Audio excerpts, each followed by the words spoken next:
Without dancing with Parkinson's, I probably wouldn't get up in the morning. So it's inspired me to keep going. Because one is a very good community. Secondly, it keeps you active. I could see a huge change in my fluidity and sense of balance because it was every day. As soon as we start, everything in my system comes up, and then I just keep on dancing. It makes me happy.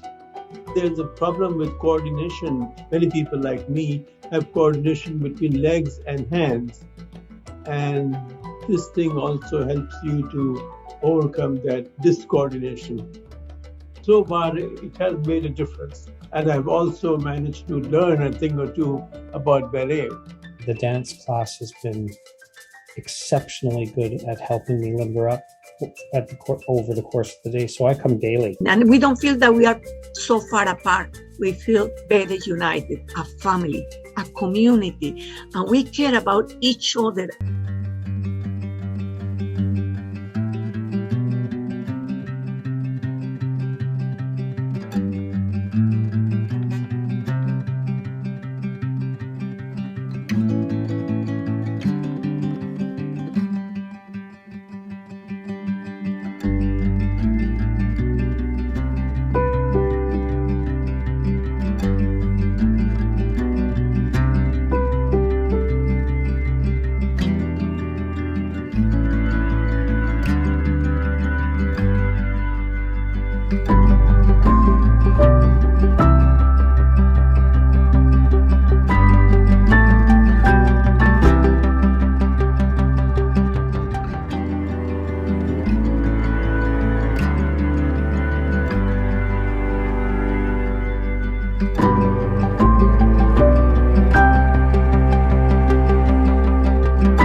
Humanism or a sense of humanity by dancing with people who have Parkinson's.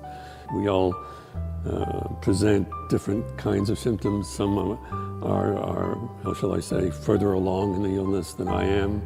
But nevertheless, we connect. And you see it particularly at the end when we take each other's hands and do a little bow to each other and to our teacher. And I think that is a wonderful sense of connectedness and a wonderful sense of humanity.